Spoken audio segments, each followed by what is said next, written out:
Welcome, dear viewers, to another episode of the ASSP Kuwait Chapter podcast. I'm your host, Oraib Al-Fosan, an International Coaching Federation certified coach, as well as a communications expert and a master's candidate for psychology.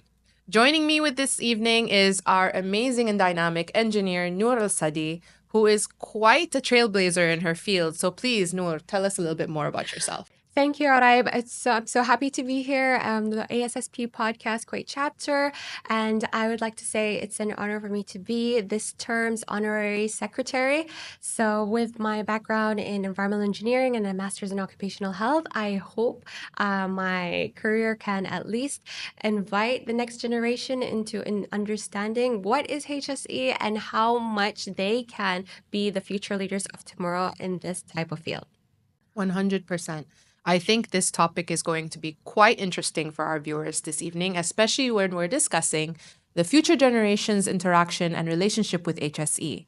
And you sound like you have a very well-rounded career, so I'm sure they're going to look forward to hearing what you have to say about it and what we can do to hopefully engage our future generations and more to come. So with that said, we're going to get into the first question. Now, so considering you are an HSSE manager right now and in your leadership position, how do you think leadership plays a role in actually influencing and helping the youth and younger generations basically get involved in the world of HSE? So definitely, I think leadership is the key. If you ask any of the generations, millennial, Gen Z, Alpha, Beta, next ones, they will always look at their superiors, their managers, and their directors, the CEO. It shows the core values, basically, of where the company is headed. For example, if you have a company that treats HSE as just a tick box, it's something that is just needed and then stored, then they will probably treat it the same way. And if you notice, usually when it comes to the new generation, if they see leadership is stepping up or giving them the task of HSE, they are going to prioritize it and they are going to keep it as something as important. So definitely leadership is 100%. I think she brought up some very important points, considering the fact that leaderships are the one who are going to be in the position to actually influence you and change things for you. You are going to be looking up to that, but also it helps when there is an importance and someone is actually making it to become something of a priority, because at the end of the day, it is health, safety, and environment. We do need these things. They matter. And future generations should take this into consideration. So with that said, as an HSSE manager, in your experience, how have you found different ways to innovate and try to get the younger generations more involved? So when it comes to the new generation, the next generation, it's quite important for them to be interested into something that is more tech savvy. For example, if it's gamification when it comes to training, when it comes to shorter videos, reels, they love to be informed in the fastest way manner. And in that way, they love also to be included. So, for example, when it comes to HSE, I love to make sure that their voice are being heard. So I pull up the seat, they have just equal rights to voice out their opinions, and they are more results driven this generation. For example, if they did give you a comment or they did give you a suggestion when it comes to HSE, try your best to implement it and show the results, because it has to become both ways. If they do provide something, they want to see it in action. So that's what the new generation mindset expect and what worked for me. For example, I'm currently the honorary secretary for the ASSP Kuwait chapter. So for 5 years now, and I see when it comes to training, when it comes to the new generations and new blood that's joining the ASSP, they are a generation that loves to be heard. They have great ideas. They're fresh. It's just a matter of involving the tech savviness into the HSE, modernize HSE in a way that they understand. So obviously what she mentioned was something very crucial, because truly gamification processes allows people to really get involved and get into the program and be interactive with it. And honestly, safe to say, not only are the younger generations enjoying it, but us older generations are truly enjoying it as well, because It gives a new approach to learning. It allows you to really engage with the materials, and it sticks in our minds a lot more. Especially when they're involved and there's no risk to it in a fun way. Absolutely. And it stays with you. And this is exactly what we want in an HSE field. So now, getting into this, how do you approach the concept when it comes to sustainability in HSE? And is the growth in terms of it, as well as how it impacts the younger generations?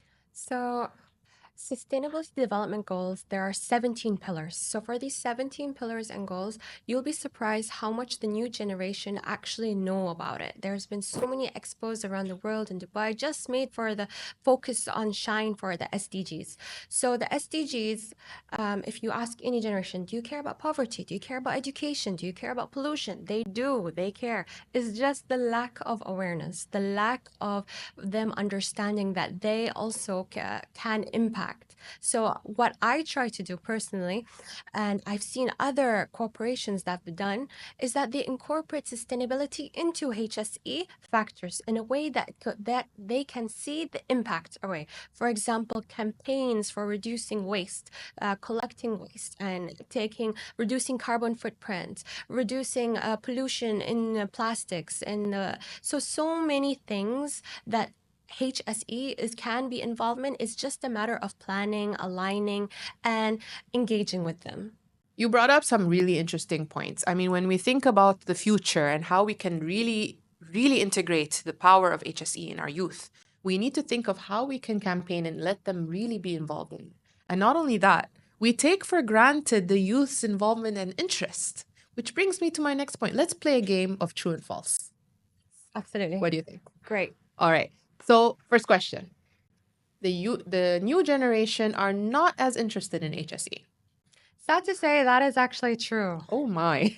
So the problem here is that it's not that they don't care about HSE, is that the lack of awareness. It's not being as widely taught or as widely advertised. It's not on social media. It's not on something that you can pick up. So the lack of knowledge of HSE makes them think it's just a matter of, oh, you should wear a helmet. Like I'm talking about these engineering fields, or like some of them don't even have a safety class. So they just assume this is just a routine check on the box, like tick on the box, and that's it. However, once they understand HSE and they enter at least a training, they understand the modern way of how we see it, they can be quite interested. For example, loss prevention teams that, for example, that I have at work, they're a bunch of youthful Gen Zers, and they have so much ideas.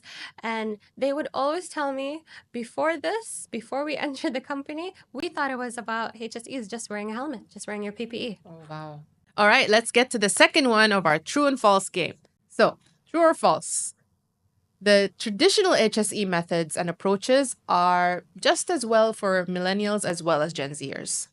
Absolutely false. Oh my. Absolutely. Okay. So when it comes to this, traditional HSE trainings, if we're going to talk about it, it's something that so with all due respect to the generation before us, who are our managers, our bosses, our parents, for example, they came from a generation that lacked the technological savviness that we have today. As millennials, we have something they don't. Correct. We have the technology of Excel, internet, and all of these type of things that they didn't have.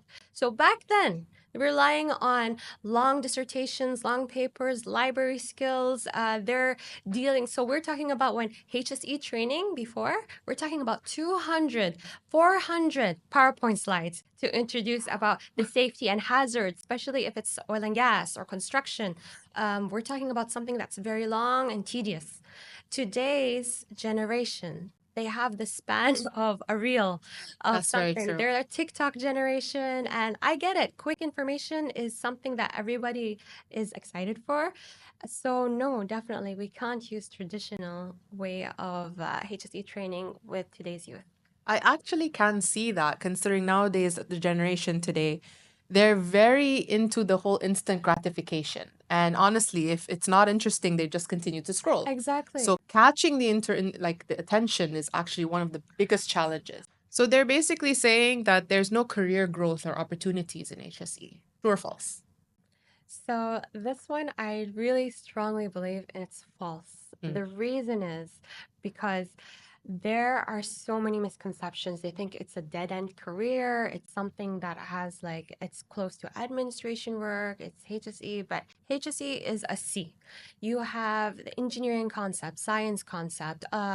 It's between human development skills and psychological skills. When you put that all together, you get HSE. Now, when it comes to development of career-wise, some people start as a HSE officer, through then a specialist, HSE specialist, then a HSE professional, then a HSE senior, then a HSE man. So it just depends where you are at your career, and there's so many ways to develop yourself, and not many people know.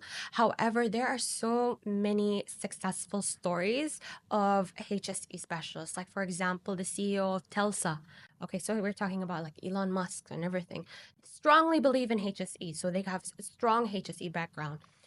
For example, the company Boeing, they have all the military and Boeing planes in the world. Like they are the manufacturers of that, and the CEO background in HSE. There we go. So there are career opportunities growth. It doesn't have to be the typical sales or finance. With all respect to everyone's field, but HSE is a niche that as you grow, you can combine. So there you have it, dear viewers. There is definitely a flourishing career in HSE, as Noor has mentioned today, and I really hope you do consider this for your future careers and possibilities. It sounds interesting. It's not just wearing the helmet or the PPE, it's so much more than that. And I think it's exciting to hear about the psychological elements, the human elements that come in behind it. For sure. We call them touches, some call it nudges. We can't basically force people into doing the right thing all the time, especially 100%. we're not there. CCTVs can only do so much. That's so true. So, what we do is that we try to embed the psychological aspects into our HSE form of compliances. So, for them to do the right thing by themselves, you'll find those interesting stickers. Those like, reminders, like how to Yeah. close the lights. You'll find them like, do not waste energy. All of these little things, like if you walk these stairs, this amount of stairs, you lose 10 calories. You're like, we're trying to encourage, it's a positive reinforcement. There are negative reinforcement too, don't get me wrong. Absolutely. For example, I once saw like during like matches in certain countries, I think it was Germany, that they had between the ashtrays where they have they draw a coffin near ashtrays. So Interesting. like, yeah, so they're trying to send you a message, a clear message. I mean, there's already those on the actual cigarette packs. Exactly. So, So those are negative nudges too. Exactly. Absolutely. So Absolutely. definitely. Speaking of nudges, and I would say even indoctrination, really, what do you think the educational industries have as a role in terms of what they're teaching with HSE? Are they preparing people for HSE careers? So I think it's something very important. They have a huge responsibility to implement HSE early on in career. Are they doing it? They are doing some aspects of it, but it's not enough. That's the problem. I believe HSE should be implemented even in, for example, kindergartens. There's now a lot of shows I see that is quite positive. Even on Netflix, there's a show called Safety Series, a police car, and it talks about safety episodes. But these are something that are not trendy enough. They're not on social media enough, and schools should provide if you ask me, early on about safety, like teach children about personal safety, what's safe distance, crossing the roads, about early on about proper driving, how to drive properly, how to be an active passenger, how to be a good listener.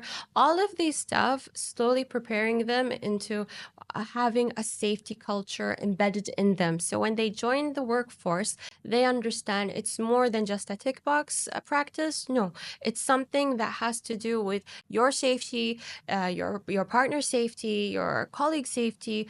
So it's something that has to be more. Like I expected personally, universities to implement safety classes, safety courses, safety awareness, something that they can actually use later on in their careers. Absolutely. And I think from how you're describing it, it should actually be also a lifestyle.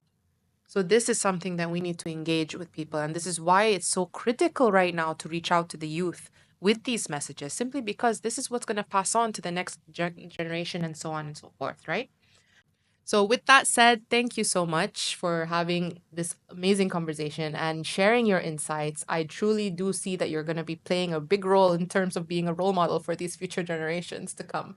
Thank you, Araib. It's been a pleasure being on the podcast today, and it's definitely something that I hope the next generation can take into consideration and join us more. So the Kuwait chapter for ASSP always has its door open for a new generation, and we have so many events that are happening. You can just go through our Instagram and see what the calendar has to offer. We have a huge conference coming up in May, the 8th and 9th of May, where we have the PDC event. It's a professional development conference, and we are definitely excited to see as many safety professionals or leaders and wellness coaches to be involved. And yes, thank you for having me a guest here. That's excellent.